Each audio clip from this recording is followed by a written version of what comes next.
Hey y'all, welcome to Art of the Budget. My name's Nicole. My pronouns are she and her, and I live in the Pacific Northwest on the traditional unceded territory of the Coast Salish Nations. Today we are talking 2021 yearly budget. If you are new here, thanks so much for stopping by. If you're returning, I appreciate you so much. And if you are interested in talking about things like being an artist and financially stable, I would love it if you would subscribe. And if you enjoy this video, I would love it if you would like it. So I wanted to show you my spreadsheet. I've definitely shown this before. I just got it off the internet, which I will link below the original, but I also have my Google Sheets version, which I've just adjusted to match my every dollar budget. And I love to do a yearly projection at the beginning of the year or the end of the previous year for a couple of reasons. One, it allows me to see the big picture.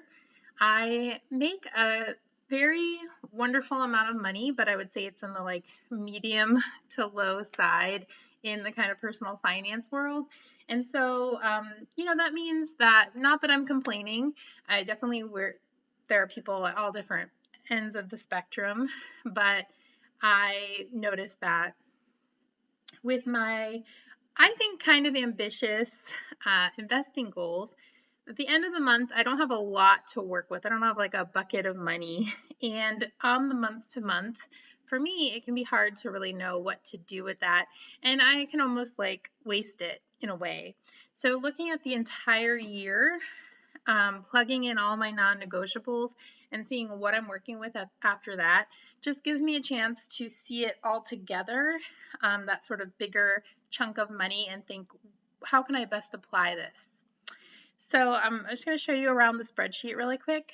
Basically, you put in your income, and as you scroll down, you put in all of your expenses. And like I said, I set this up to match my every dollar budget.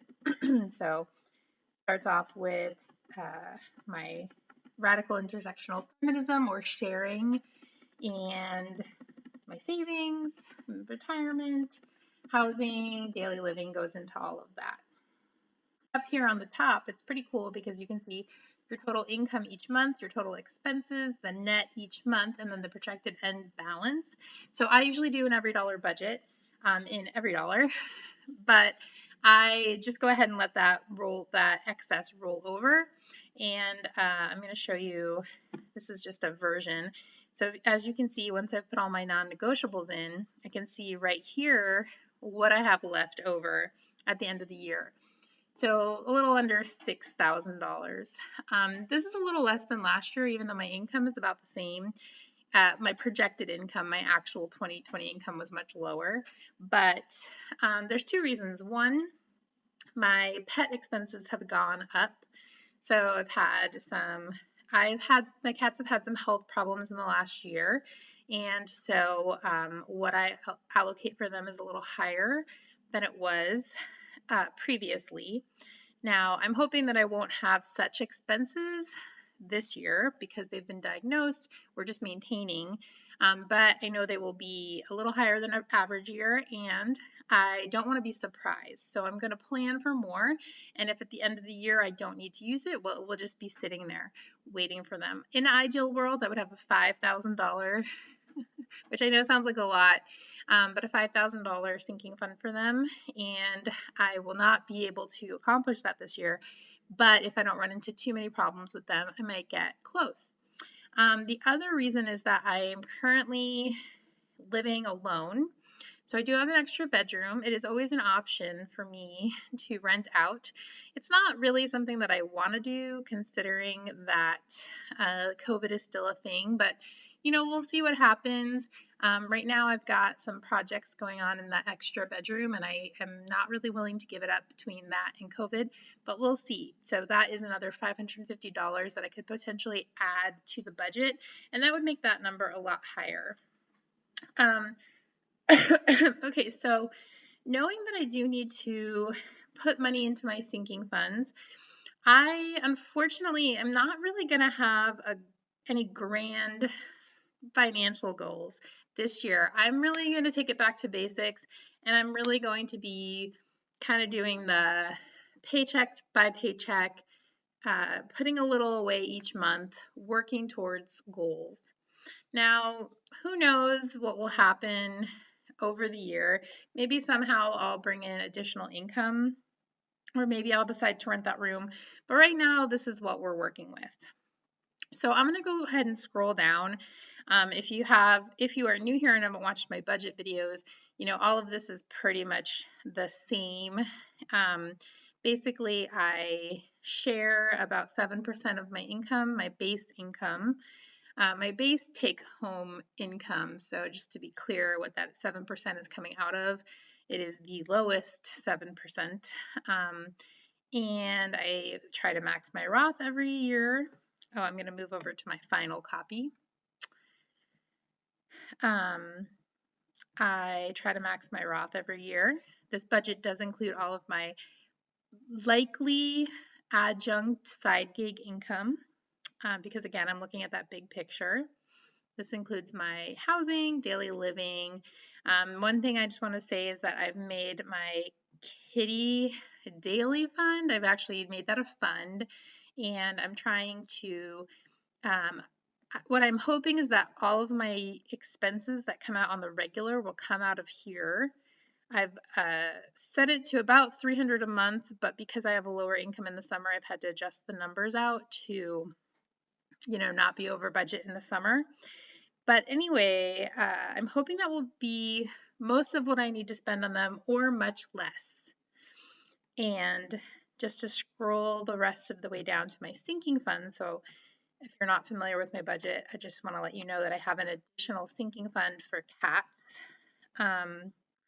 And my goal is to get about 1,000 in that untouched by the end of the year. And again, hopefully more will be in the daily living cat fund. I know that's a little confusing, so hopefully that makes sense.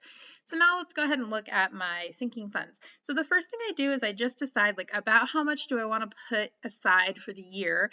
I break that down by 12 for an amount for each month. And then I'm hoping that this number here, that projected end balance, will be pretty close to zero and not in the negative. And then something I did this year, which was a little extra, is I actually worked it out so that in the summer months, I am not going over budget and being under budget for here, just so I have something that I can go by monthly to make these numbers work. Hopefully that makes sense. I don't really know a better way to explain it, but just to say that if I actually did $83 a month here in July, August, and September when I'm not doing additional teaching, I would be over budget. So I've just moved it to earlier in the year or later in the year, depending on what the thing is and how likely I am to need to dig into that sinking fund. And again, my main goals for the year are, and I'm just going to be working them little by little, cat sinking fund of at least 1,000. Hopefully that doesn't get touched. Adding to my car sinking fund about $1,000. Again, that doesn't get touched. This is for repair or replacement. And down payment, I'm not going to be able to put much toward that. That was one of my big goals last year. 2020 kind of put the kibosh on that, and that's fine. So I'm just putting what I can in, and I'm hoping to get close to 1,000. Looks like I can expect to get about $840 into that goal, and that is fine. Small goals, slow and steady. Last year I had two big goals. Put a ton of money in my car replacement fund and put a ton of money into my down payment. Well, not a ton, $5,000, which is a ton for me. And it didn't really work out. And this year I'm going slow and steady. So that's my plan for 2021. Even though it's not full of grand gestures, I'm really happy to look at the big picture and see that even with slow and steady method, I can finish the year with some pretty significant goals worked toward, and that will just set me up well for next year.